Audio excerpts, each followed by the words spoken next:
In 1994, Nicholas Barclay vanished from his neighborhood in San Antonio. 3 years later, he was found in Spain, having allegedly escaped from a military child sex ring. When he returned home to Texas, he appeared physically different and spoke with a French accent. The family excused all of this and accepted him into their family. But of course, this very different person wasn't Nicholas Barclay at all. After several months of passing himself off as Nicholas, 29-year-old French con artist Frédéric Bourdin admitted he had stolen the identity of Nicholas, the family's long-lost son. But how could the family be so blind? Bart Layton's unnerving documentary explores the motives of a family who kept up the charade of knowing someone whom they really didn't. This is a strange and bizarre true story about the disappearance of Nicholas Barclay and the exposé of French con man, Frédéric Bourdin, aka the Chameleon.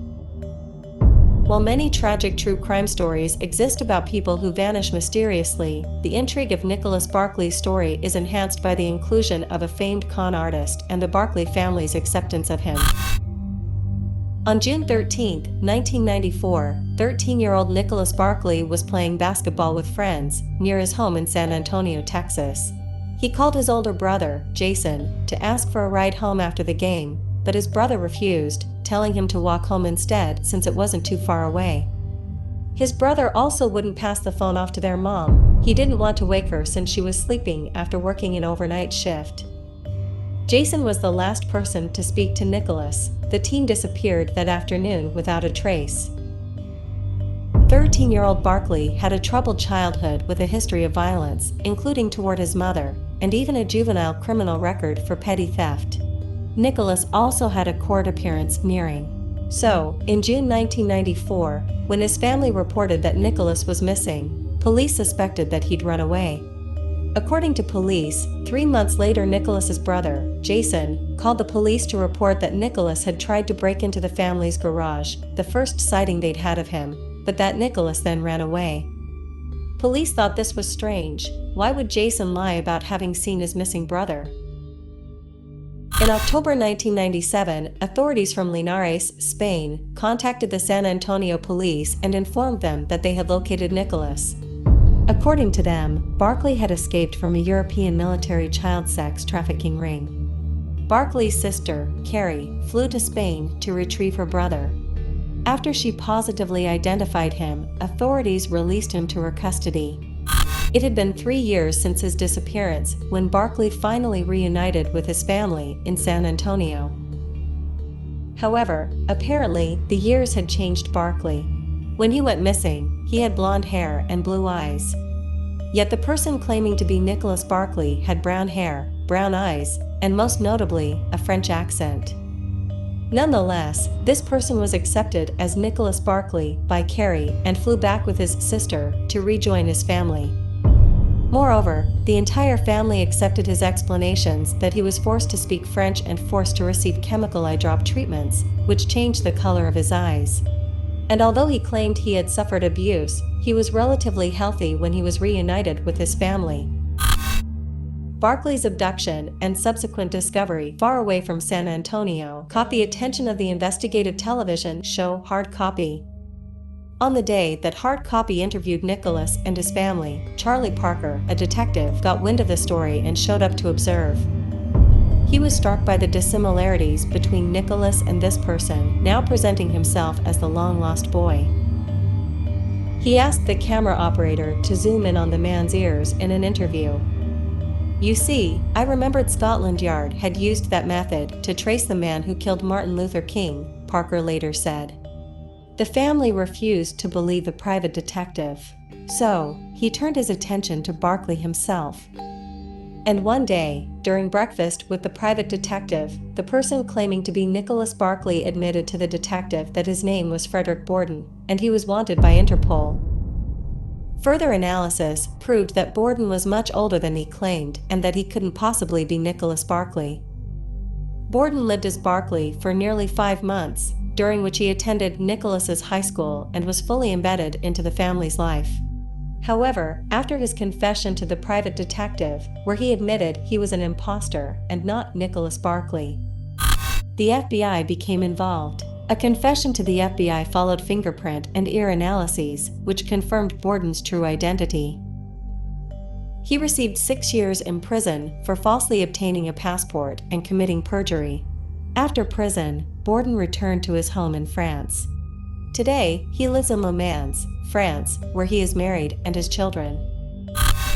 In 2012, Bart Layton directed the documentary-style film The Imposter. Layton refused to gloss over the details of Bourdin, the con man, in his film. However, the focus of the film seems more directed at Nicholas Barclay's family. Throughout the film, it's evident to viewers that the Barclay family ignores all reasons. Not only does Bourdin look older than a 16-year-old boy, but his eyes are different than Nicholas's eyes. His hair is brown instead of blonde. He speaks with a French accent. But Nicholas's sister provides Bourdin with all of the needed information required to embody the character of Nicholas Barclay successfully. Layton's film attempts to shine a bright light on the hidden motives of the Barclay family accepting Bourdin into their home. There's another theory quite different from the grieving victim argument, which emerged as the private investigator worked on Nicholas's case and started to grow suspicious of Barclay's family. Authorities wondered why a family would knowingly keep a stranger in their home and allow him to impersonate their missing son. A particularly notable encounter occurred when Bourdin met Nicholas's older brother, Jason, for the first time. Apparently, Jason never actually looked at Bourdin, and during interviews, Bourdin has admitted that he doesn't believe Jason ever accepted him as Nicholas. So, the perception of the Barclay family went from grieving to suspicious in the eyes of authorities. While it's difficult to listen to what Bourdin has to say on the subject, his theory has traction, and it's a suspicion shared by investigators as well. Namely, that Nicholas Barclay's family had something to do with his disappearance, and that's the reason the Barclay family accepted an imposter. During interviews, Bourdin has stated that it was clear to him that Nicholas' brother, Jason, was involved in the disappearance or even murder of Nicholas. The private investigator looking into the case also accused Jason of involvement in Nicholas's disappearance on one occasion, in which he alleges Jason didn't defend but instead stared at him blankly. Days after that accusation, Jason died from an overdose. Bourdin has maintained that the family fed him information to hide the truth of what happened to Nicholas and present Bourdin as Nicholas, thereby getting investigators to close the case of Nicholas Barclay's disappearance. While the spotlight is now off of Bourdin, and he lives a relatively normal life now, with a wife and several children, it remains suspicious that an adult from France would think he could pull off assuming the identity of a missing teenager from San Antonio, Texas, especially when it wasn't a particularly lucrative gig. But the backstory on this con man goes so much deeper. Bourdin had a history of impersonating young boys in various European countries before, and some reporters even dubbed him Peter Pan, the boy who doesn't want to grow up.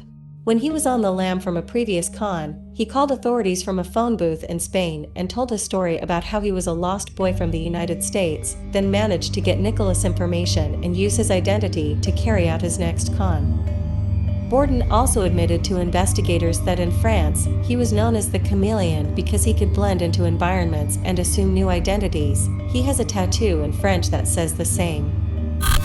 The private investigator assigned to the case of Nicholas Barclay still believes the family is to blame, and while the case is cold, his interest in the outcome is not. That brings us to the end of today's video. What do you think of this case? Let me know your thoughts down in the comment section.